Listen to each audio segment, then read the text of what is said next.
আমাকে নমিনেশন তুলে নেওয়ার জন্য পর্যন্ত বিভিন্নভাবে বিভিন্ন মহল থেকে বলা হয়েছে, চাপ দেওয়া হয়েছে। আমার বন্ধুবান্ধব মারফত, আমার সিনিয়র কলিগ, জুনিয়র কলিগদের মারফতও মেসেজ পাঠানো হয়েছে। কিন্তু আমি আপনাকে এইটুকু বলবো, আমি প্রতিদ্বন্দ্বিতা করছি। আমি কোনো চাপের কাছে, কোনো প্রলোভনের কাছে আমি মাথা নোয়াবো না। আমি আমার নমিনেশন তুলব না। কারণ আমি দেখেছি জুডিশিয়ারির প্রতি যাদের কোনো বিন্দুমাত্র, যাদের জুডিশিয়ারির প্রতি কোনো শ্রদ্ধা নেই, এখানে জজ সাহেবের ঘর বয়কট করা হয়েছে। সেই বয়কটের বিরুদ্ধে যারা লড়াই করতে গেছিল, হয়তো জেনে বা না জেনে যারা লড়াই করতে গেছিল, তাদেরকে অন্যায়ভাবে বাদ দেওয়া হয়েছে। সরকারি প্যানেল, জিপি প্যানেল থেকে 600 থেকে 650 জনকে অন্যায়ভাবে বাদ দেওয়া হয়েছে। তার চিঠিও আমি করেছি। আজ পর্যন্ত তারা কোনো এক্সপ্লেনেশন দেয়নি যে কেন বাদ দেওয়া হয়েছে। হয়তো তাদের সঙ্গে তারা আন্দোলনে নেই বলে তাদেরকে বাদ দেওয়া হয়েছে। তারা যা খুশি তাই করছে। হাইকোর্টে মানুষ আইনের বিচারের জন্য আসেন, কিন্তু এখানে আইনের বিচারের ঊর্ধ্বে উঠে গিয়ে রাজ্য সরকারের মদতপুষ্ট কিছু লোকজন, তারা হচ্ছে মানে রাজনীতি করে চলেছে।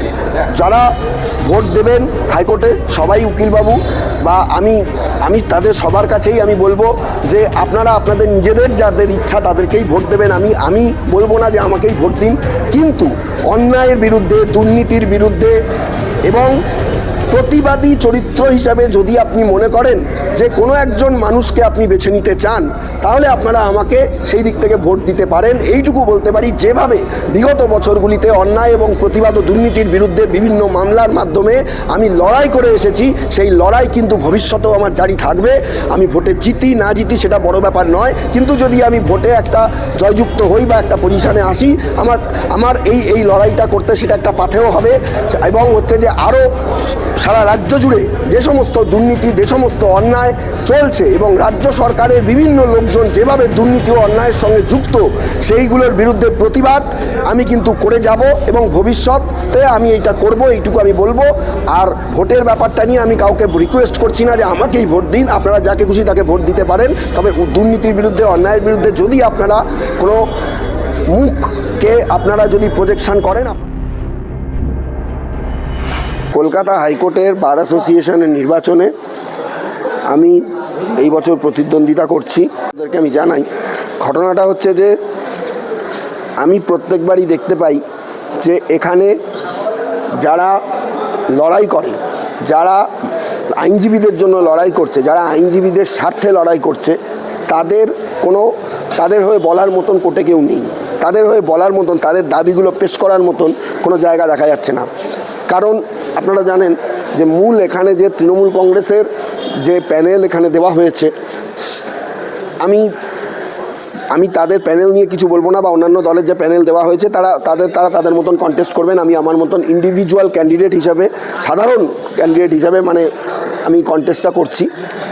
মেন আমার যেটা উদ্দেশ্য সেটা হচ্ছে যে আইনজীবীদের জন্য লড়াই করা, আইনজীবীদের স্বার্থে লড়াই করা। আমাকে সাপোর্ট করছে পশ্চিমবঙ্গ আইনজীবী সংগঠন যারা রয়েছে, সাবাম, তারা আমাকে সাপোর্ট করছে। তবে আমি ইন্ডিভিজুয়াল ক্যান্ডিডেট হিসেবেই লড়াইটা করব। এবং আমি আপনাদের এইটাই বলবো যে দিকে দিকে যে দুর্নীতি চলছে এবং হাইকোর্টেও বিভিন্ন রকম যে দুর্নীতি, বিভিন্ন রকম যে দুর্নীতির আখড়া গজিয়ে উঠেছে, সেই জায়গা থেকে প্রতিবাদ আমি করে যাচ্ছি, সারা বছর ধরেই করে যাচ্ছি এবং বিগত বছরগুলোতেও করে গেছি। বিভিন্ন মামলা করেছি, রাজ্য সরকারের দুর্নীতিগুলোকে তুলে ধরেছি।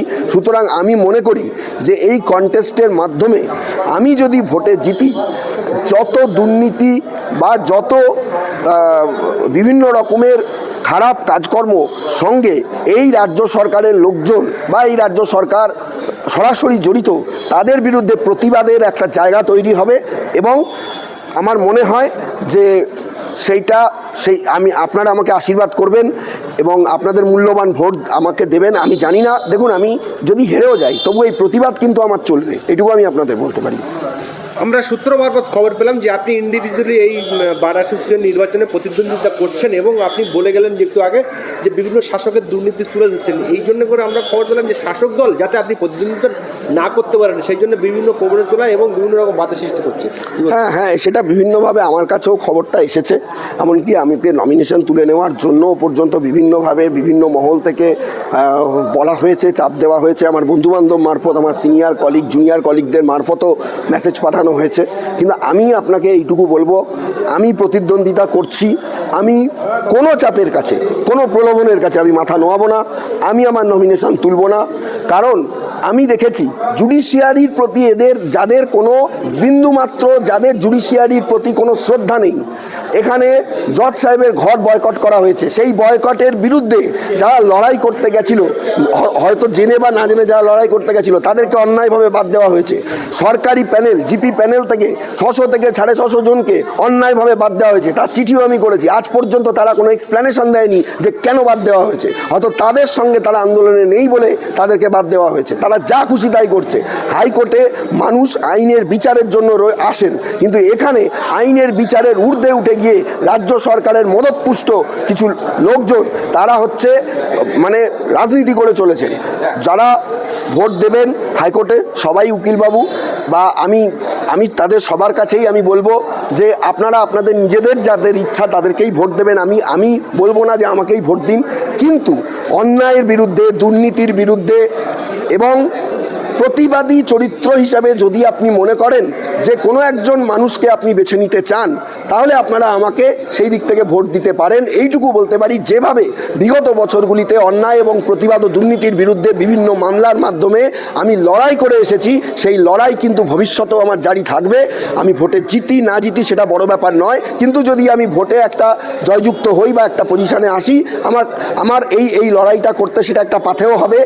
এবং হচ্ছে যে আরও সারা রাজ্য জুড়ে যে সমস্ত দুর্নীতি, যে সমস্ত অন্যায় চলছে এবং রাজ্য সরকারের বিভিন্ন লোকজন যেভাবে দুর্নীতি ও অন্যায়ের সঙ্গে যুক্ত, সেইগুলোর বিরুদ্ধে প্রতিবাদ আমি কিন্তু করে যাব এবং ভবিষ্যতে আমি এইটা করব, এইটুকু আমি বলবো। আর ভোটের ব্যাপারটা নিয়ে আমি কাউকে রিকোয়েস্ট করছি না যে আমাকেই ভোট দিন। আপনারা যাকে খুশি তাকে ভোট দিতে পারেন, তবে দুর্নীতির বিরুদ্ধে, অন্যায়ের বিরুদ্ধে যদি আপনারা কোনো মুখকে আপনারা যদি প্রজেকশন করেন, আপনারা আমার কথা ভাবতে পারেন। বর্তমানে এই হাইকোর্ট বার অ্যাসোসিয়েশনের ক্ষমতায় কারা আছে, শাসকে কারা আছে? না, বর্তমানে দেখুন একটা মিশ্রভাবে একটা দল রয়েছে। কারণ যিনি বর্তমানে আজকের ডেট অবধি যিনি প্রেসিডেন্ট রয়েছেন, তিনি শাসক দলের নন, সেটা ঘটনা। কিন্তু ব্যাপার হচ্ছে যে বেশিরভাগ যারা প্রতিনিধি তারা শাসক দলে রয়েছেন। এবং সবথেকে বড় ব্যাপার হচ্ছে যে দেখুন, এই জায়গাটা আমি বলবো আরও ফেয়ার হওয়া দরকার। এবং হাইকোর্টের বুকে বিভিন্ন রকম অভাব অভিযোগ এখনও রয়েছে, অনেক সমস্যা রয়েছে, বিভিন্ন সমস্যা রয়েছে। সেই সমস্যাগুলোর সমাধান এখনও পর্যন্ত হয়নি। সেই সমাধানগুলো যাতে সুষ্ঠুভাবে হয়, নতুন কমিটি যাতে ঠিকভাবে করতে পারে, লয়ারদের হয়ে যাতে তারা ঠিকঠাক সমস্ত কিছু কাজকর্ম করতে পারে, এইটাই আমি চাইবো নতুন কমিটি করুক। তাতে আমি থাকি বা না থাকি সেটা বড় ব্যাপার নয়। কিন্তু তবে এই বছর যেটা হবে, তৃণমূল সরকার আপাদমস্তকভাবে ঝাঁপাবে এটা আমি জানি। কিন্তু তবুও আমার যে লড়াই, অন্যায়ের বিরুদ্ধে লড়াই, আমি সেই লড়াইয়ের সেই লড়াইয়ের একটা বলতে পারেন একটা সেই লড়াইয়ের একটা স্টেপ এই ভোটিং। কারণ হচ্ছে ভোট আমি যদি জিততে পারি, মানুষের সমর্থন আমি যদি পেতে পারি, আগামী দিনে এই লড়াই আরও অগ্রসর হবে, আরও ভালো জায়গায় যাবে বলে আমি মনে করি। মূলত আপনি যে ইন্ডিপেন্ডেন্ট প্রতিদ্বন্দ্বিতা করবে বলে মনস্থির করেছেন এবং মনোনয়ন জমা দিয়েছেন, মূলত কারা বাধা দিচ্ছে আপনাকে? মূলত যারা, দেখুন আমি এখানে কারোর নাম বলবো না, কেউ ডাইরেক্টলি আমাকে তো ফোন করে বা মেসেজ করে বলেনি, কিন্তু বিভিন্নভাবে বিভিন্ন লোকের মারফত খবর আসছে। আমার যারা প্রপোজার তাদেরকেও বলা হচ্ছে যে কেন তারা প্রপোজ করেছে আপনাকে, হ্যাঁ, তাদেরকেও বিভিন্ন রকম কথাবার্তা শুনতে হচ্ছে। তো এইগুলো আমি মনে করি সবাই কলিগস, সবাই এই ফ্র্যাটার্নিটিটার সাথে যুক্ত। একজন কেউ কন্টেস্ট করতেই পারে, ঠিক আছে, কেউ হয়তো প্যানেল থেকে করছে। আর এরকমও তো হয়েছে যে আপনাদের প্যানেল থেকে, আমি এটাই বলবো, শাসক দলের প্যানেল থেকে অতীতে অনেক বহু ভালো ভালো লয়ার তারা জিতে এসেছেন, কিন্তু তাদেরকে কোনো সুযোগই দেওয়া হয়নি এই বছর। তাদেরকে কোনো সুযোগই দেওয়া হয়নি, হয়তো তারা মনে করেছেন অন্য কাউকে দেওয়া হবে। সুতরাং সেখানেও আমার মনে হচ্ছে পক্ষপাতিত্ব হয়েছে। সুতরাং আমার ব্যক্তিগতভাবে এইটাই মনে হয়েছে যে বা যারা যেইভাবেই করে থাকুক, পরোক্ষভাবে বা প্রত্যক্ষভাবে, পরোক্ষভাবেই বেশি হচ্ছে, মূলত শাসক দলের যারা প্রতিনিধি তাদের কাছ থেকেই বাধাটা আসছে। কিন্তু আমি আপনাদের মাধ্যমে এইটুকু অন্তত জানাতে চাই, কোনো বাধা আমাকে মাথা নোয়াতে পারবে না। আমি নমিনেশন দিয়েছি, সমস্ত নিয়ম নীতি মেনে দিয়েছি। আমি নমিনেশন তুলব না, আমি ভোটে কন্টেস্ট করব। রেজাল্ট যাই হোক সেটা আমি অবশ্যই গ্রহণ করব, কিন্তু ভোট আমি কন্টেস্ট করছি, এইটুকু আমি আপনাদের জানাতে পারি। আপনি জেতার জন্য কতটা আত্মবিশ্বাসী এবং কোন পদে মনোনয়ন? দেখুন, আমি মনে করি সব ক্যান্ডিডেটই মনে করে যে সে জিততে পারবে, ঠিক আছে, কিন্তু আমি এটুকু বলবো না যে আমি জিতবই। কারণ আমার যে ট্রেজারার বা কোষাধ্যক্ষ যে পদ, সেখানে আরও অনেকে কন্টেস্ট করছে, বিভিন্ন অন্যান্য প্যানেল থেকে করছে, ইন্ডিভিজুয়ালিও হয়তো কেউ কেউ করছে, আরও আমার ছাড়াও করছে।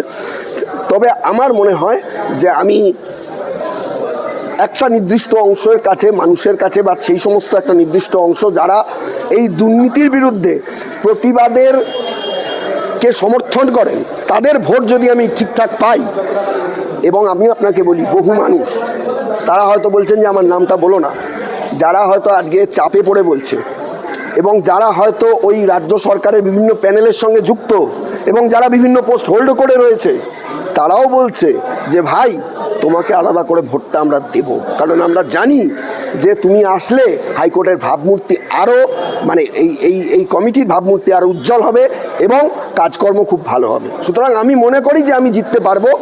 যদি নাও জিতি, তবে এইটুকু বলবো যে এটা আমার লড়াই করার ইন্ধন যোগাবে এবং ভবিষ্যতের একটা পাথেয় হবে।